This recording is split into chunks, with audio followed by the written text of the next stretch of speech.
Di ba siyempre may pisto na, alam ko naman din na ano, na mayroon na mga permit. So, inaayos ko naman na yan.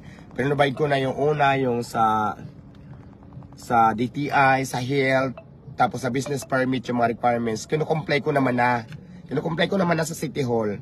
Pero kahapon talaga, nabigla ako na pag hindi pa daw makipag-comply, ay may closure, sasara daw yung tindahan ko. May comply na nga po ako, nag-comply na ako. Parang, di ba? So sabi ko, ano to? Ano bang gusto nyo gawin ko sa buhay ko? Di ba nakita nyo yung video na pag-comply naman ako sa inyo, hindi naman tayo nag-ano, alam ko naman yan. Pero syempre, di ba, hindi agad-agad dahil katitinda ko lang. Hindi naman ganun kabilis para mayroon agad. So, yun, kaya mabuti na lang talaga, napakabait talaga ni Mayora kasi hindi ko talaga maintindihan itong mga tao. Alam ko talaga for sure na si Mayora hindi niya alam itong mga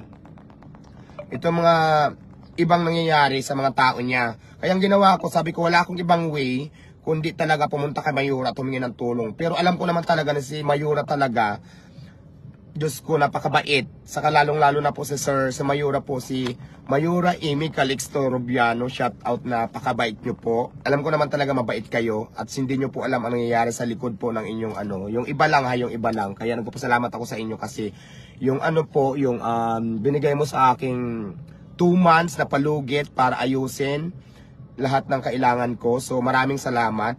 To extend. Thank you din po kay ang bait ni Sir Luigi din.